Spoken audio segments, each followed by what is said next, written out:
Among my regular customers was an older woman, perhaps in her late 40s or early 50s, although she definitely appeared older than she was. She had scraggly hair that was bleached blonde and wore extremely bright, gaudy makeup.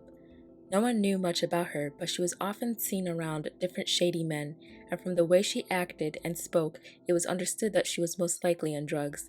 She spoke to me and my coworkers of angels and heaven and fairies and demons, but I simply brushed it off as an older woman going through a midlife crisis and dabbling in some sort of new age spirituality. Very first shift I served this woman when I was around 13 or 14, she was mesmerized by me. From the moment she saw me, she was enthusiastically running up to coworkers and even other customers telling them I was an angel. From that shift onwards, every time she saw me, she wouldn't stop talking about how beautiful I was, that I was pure and innocent, and I was an angel. Accordingly, she said I should return to the angels. I didn't see this as anything sinister, even though I got extremely uncomfortable vibes. I was extremely friendly to customers, and I've always been a naturally talkative, bubbly person. In addition, I was still young, naive, and eager to please my boss with customer service. Even though I thought this lady was kind of weird, I'd often just smile politely as she raved on about whatever fantastical things she thought up. Over time, she became fixated with me. She slowly began to learn my shifts, and if I was away or my roster changed, she asked coworkers where I was. Whenever I was at work, she'd appear. I told my boss this, and her obsession with me was starting to make me uncomfortable. He told me that I had to put up with it because of the extra income it gave him.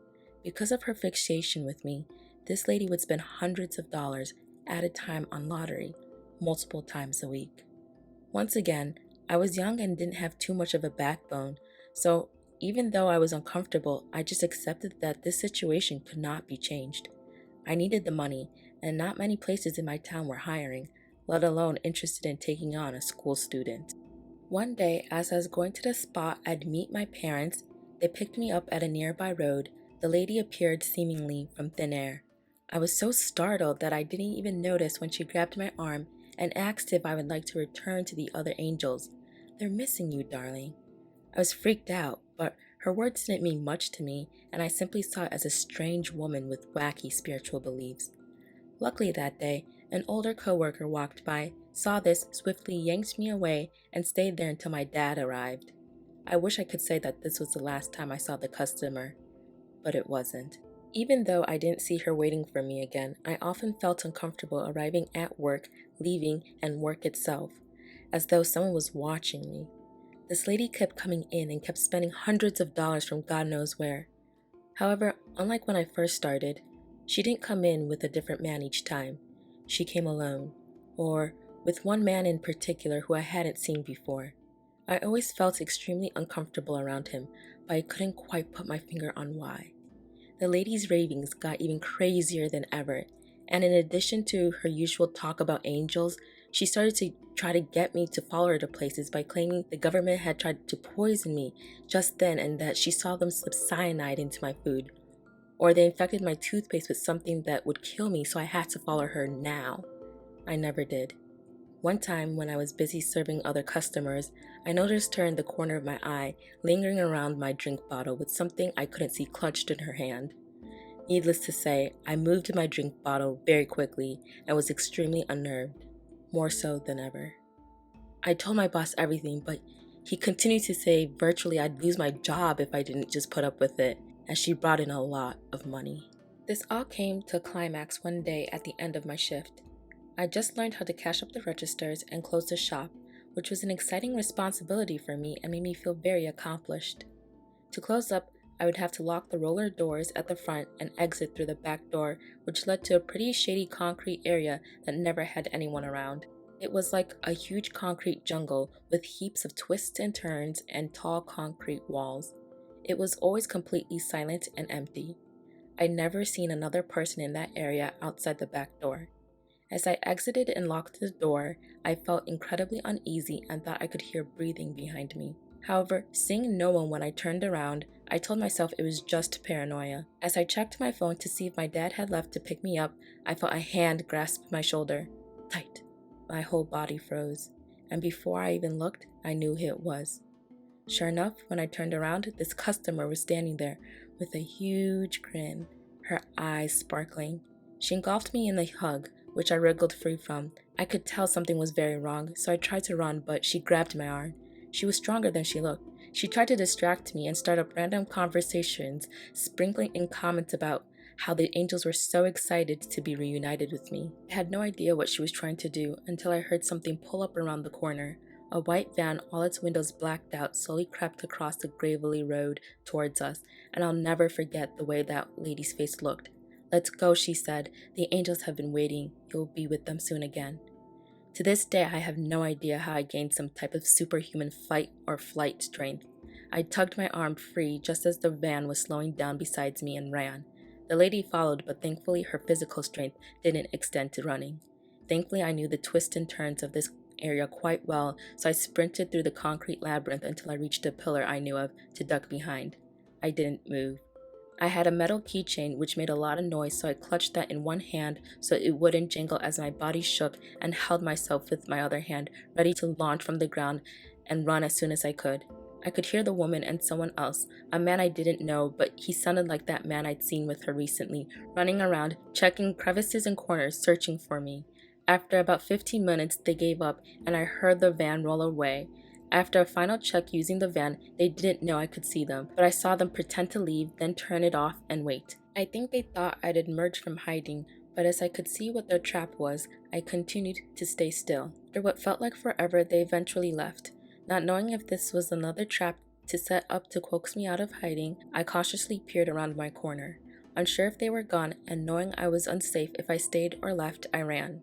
Thankfully, my dad was parked where we agreed to meet, and I raced to his car. I got scolded for getting to the car late, then we got home. I took an extended leave after that, and when I eventually did go back to work, the lady was gone and I never saw her again. So, lady who wants to return me to the angels, let's not meet.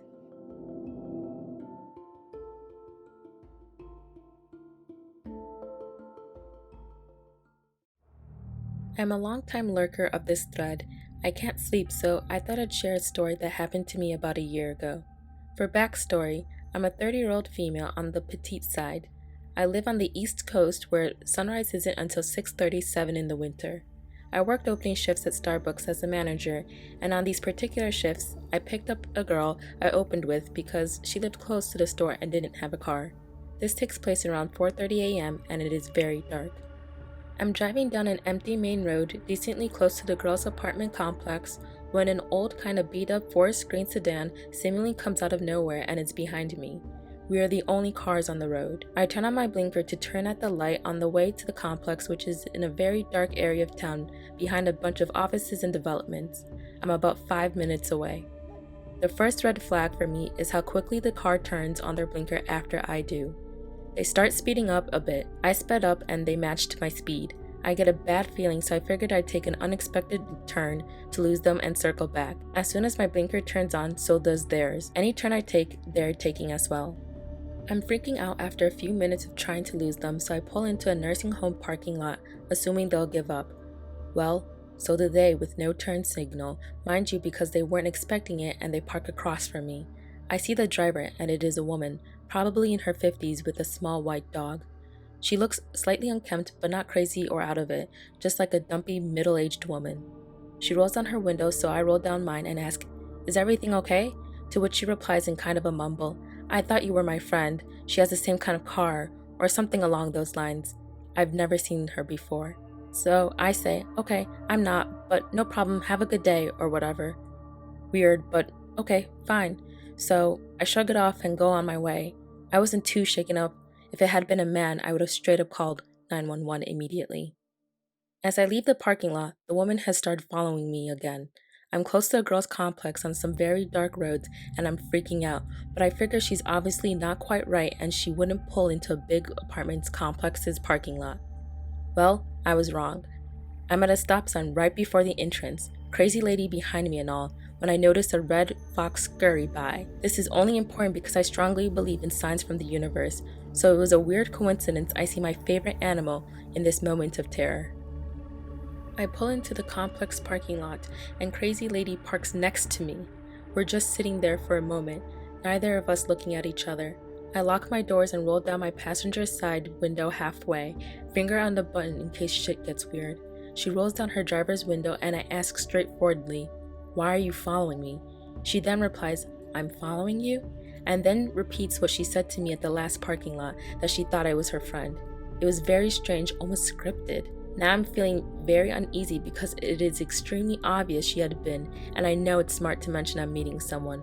So I say, "Well, clearly I'm not, and I'm here to pick up a friend, so I'm not sure what to tell you."